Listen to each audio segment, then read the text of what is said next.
Hello எல்லாருக்கும் வணக்கம். நானும் நீங்க பார்த்துட்டு இருக்க TechyJock தமிழ். நம்ம இன்னைக்கு இந்த வீடியோல ஒரு சின்ன இன்வெஸ்ட்மெண்ட் வீடியோன்னு கூட சொல்லலாம். அப்படி என்ன முக்கியம் அப்படின்னு சொல்லி கேட்டீங்கன்னா, இந்த வீடியோல நம்மளுக்கு எந்த அளவுக்கு சேவிங்ஸ் முக்கியமோ அந்த அளவுக்கு இன்வெஸ்ட்மெண்ட்டும் முக்கியம். ஆனா இந்த இன்வெஸ்ட்மெண்ட்ல நிறைய பேர்கிட்ட நம்ம சுத்தி இருக்கவங்க யார்கிட்ட கேட்டாலும் இதுல 99% பேர் இப்போ என்ன சொல்லியிருப்பாங்கன்னா, ஸ்டாக் மார்க்கெட்ல போடுப்பா, மியூச்சுவல் ஃபண்ட்ஸ்ல போடுப்பா அப்படின்னு சொல்லியிருப்பாங்க.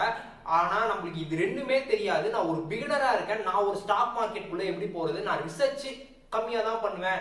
நான் ஒரு கம்பெனியை பத்தி எடுக்கிறேன்னா அந்த கம்பெனியோட டோட்டல் அனாலிசிஸ்லாம் என்னால் பண்ண முடியாது. நான் உட்காந்து ரிசர்ச் பண்ணி போட்டு அதுக்கடுத்து எப்போ செல் பண்ணணும், எப்போ வாங்கணும், இது எல்லாத்தையும் என்னால் மேனேஜ் பண்ணலாம் முடியாது. எனக்கும் கொஞ்சம் ஈஸியாக இருக்கணும் அப்படின்னு நினைச்சீங்கன்னா, நமக்காகவே ஸ்டாக் மார்க்கெட்ல இருக்கிறது தான் கேட்டீங்கன்னா ETF அப்படின்னு சொல்லிட்டு ஒரு விஷயம். இது என்னன்னு கேட்டீங்கன்னா, ETFனா எக்ஸ்சேஞ்ச் ட்ரேடட் ஃபண்ட். ETFக்கும் நார்மல் ஸ்டாக்கும் என்ன டிஃபரன்ஸ், மியூச்சுவல் ஃபண்ட்ஸ்க்கும் என்ன டிஃபரன்ஸ்னா, மியூச்சுவல் ஃபண்ட்ஸ் நிறைய பேருக்கு தெரிஞ்சிருக்கும். நம்ம மாசம் காசு கட்டணும். ஒரு ஃபண்ட் மேனேஜர் பார்த்தீங்கன்னா டிஃபரெண்ட் கம்பெனில அது கம்பெனிஸ் மாறிட்டே இருக்கும். அப்பப்போ நம்மளுடைய மார்க்கெட்டுக்கு ஏற்ற மாதிரி ரொம்ப அந்த அவர் என்ன கம்பெனில இன்வெஸ்ட் பண்றாரு அப்படின்றதுக்கெல்லாம் ஒரு டிரான்ஸ்பரன்சி அந்த அளவுக்கு இருக்காது. இதே பார்த்தீங்கன்னா ஸ்டாக் அப்படின்னு சொல்லி வந்துட்டீங்கன்னா, ஸ்டாக்ல நீங்க ஏதோ ஒரு கம்பெனில ஏன்ற ஒரு கம்பெனில இன்வெஸ்ட் பண்ணணும் அப்படின்னா, அந்த ஏன்ற கம்பெனியை பத்தி நீங்க ஃபுல் அனலைஸ் பண்ணி இதோடைய ஹைஸ் எவ்வளோ, லோஸ் எவ்வளோ, அப்புறமா கேஷ் ஃப்ளோ எவ்வளோ, அனாலிசிஸ் எவ்வளோ, அப்புறமா கேஷ் டெப்ட் எவ்வளோ, இது எல்லாத்தையுமே நீங்க அனலைஸ் பண்ணணும். இது எல்லாமே அனலைஸ் பண்றதுக்கு என்கிட்ட டைமே இல்லை. நான் மேனேஜ் பண்ணணும், ஆனா நான் இன்வெஸ்டும் பண்ணணும் அப்படின்னு நினைச்சீங்கன்னா, உங்களுக்காகவே இருக்கிறது, நம்மளுக்காகவே இருக்கிறது தான் என்னன்னு கேட்டீங்கன்னா ETF. ETFல பாத்தீங்கன்னா நிறைய ஸ்டாக்ஸ்லாம் இருக்கு. அதுல பெஸ்ட் ஸ்டாக் என்னன்னு கேட்டீங்கன்னா, இந்தியால இருக்க டாப் 50 கம்பெனிஸ்ல நீங்க ஒரு 200 ரூபாய் அந்த சின்ன ரிசர்ச் இருந்தா போதும், நீங்க இன்வெஸ்ட் பண்ண முடியும். அது எப்படின்னு கேட்டீங்கன்னா, அது என்ன ETF அப்படின்னு சொல்லி கேட்டீங்கன்னா, nifty bees அப்படின்னு சொல்லிட்டு இந்த ETF தான். அதில் உங்களுடைய brokerage ஆப் இல்லைனா வெப்சைட்டுக்கு போய்க்கோங்க. நான் groww தான் யூஸ் பண்றேன். இதில் பார்த்தீங்கன்னா ETFல பார்த்தீங்கன்னா ஏகப்பட்டது இருக்கு. இப்போ நில்லுங்க, ஃபார் எக்ஸாம்பிளுக்கு நான் இங்கே ETFன்னு அடிக்கிறேன். ETF அப்படின்னு சொல்லி அடிச்சேன்னா, ETFலயே பார்த்தீங்கன்னா நிஃப்டி ETF இருக்கு. அதுக்கப்புறம் பார்த்தீங்கன்னா SBI சென்செக்ஸ், இந்த மாதிரி ஏகப்பட்ட ETF இருக்கு. இதில் பார்த்தீங்கன்னா டாப் 50 கம்பெனிஸ்ல இன்வெஸ்ட் பண்ற ஒரு ETF என்னன்னு கேட்டீங்கன்னா, பெஸ்ட் ETF பார்த்தீங்கன்னா நிஃப்டி பீஸ் அப்படின்னு சொல்லிட்டு இந்த ETF தான். இதை எப்படி வாங்கலாம், ஏன்டா ETF நான் கன்சிடர் பண்றேன் அப்படின்னு சொல்லியிருந்தேன். ஏன் பர்டிகுலரா நிஃப்டி பீஸ் அப்படின்னு சொல்றேன்னா, இந்த இது பார்த்தீங்கன்னா ETF பார்த்தீங்கன்னா இதோட கீழே இருக்க கம்பெனிஸ்லாம் போய் செக் பண்ணி பாருங்க.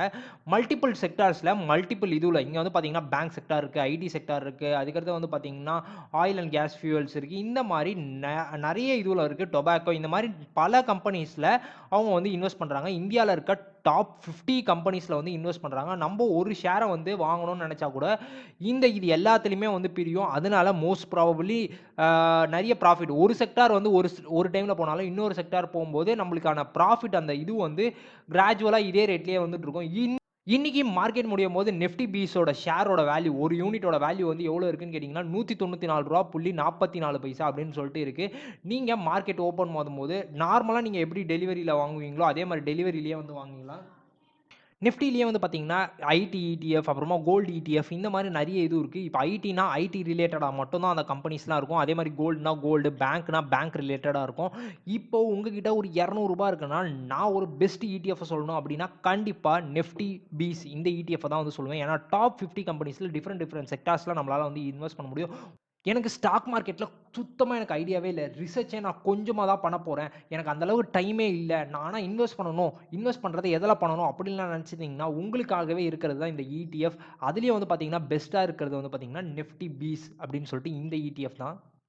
இந்த வீடியோ எல்லாருக்கும் யூஸ்ஃபுல்லா இருக்கும்னு நினைக்கிறேன். நீங்க என்ன நினைக்கிறீங்க இந்த வீடியோ பத்தி அப்படின்றத கீழே கமெண்ட்ஸ்ல சொல்லுங்க. அண்ட் தென் நிஃப்டி பீஸ் மட்டும் தான் நான் இந்த இதுல சொல்லியிருந்தேன். ஏன்னா அது பாத்தீங்கன்னா டாப் 50 கம்பெனிஸ்ல வேரியஸ் செக்டார்ஸ்ல இன்வெஸ்ட்லாம் பண்றதுனால, அதுவும் மினிமல் அமௌண்ட், மினிமம் ரிசர்ச் இருக்கனால, நான் ETF ஒரு பிகினரா இருக்கீங்க, இல்ல எனக்கு நிறைய மேனேஜ் பண்ணலாம் முடியல அப்படின்றவங்களுக்குலாம், ஒரு ஸ்டாக் மார்க்கெட்ல நான் இன்வெஸ்ட் பண்ணணும்னு நினைக்கிறவங்களா ETFல இன்வெஸ்ட் பண்றது செம வேல்யூ ஃபார் மணியா இருக்கும். நீங்க ETF பத்தி நீங்க என்ன நினைக்கிறீங்க அப்படின்றத கீழே கமெண்ட்ஸ்ல சொல்லுங்க. இதே மாதிரி இன்னொரு இன்ட்ரெஸ்டிங்கான இன்ஃபர்மேட்டிவான வீடியோல உங்களை சந்திக்க மாதிரி பெஸ்ட் நான் மறக்காம நம்ம சேனல் சப்ஸ்கிரைப் பண்ணிக்கோங்க. சப்ஸ்கிரைப் பண்ணுங்க, பக்கத்துல இருக்க பெல் பட்டனையும் அழுத்திக்கோங்க.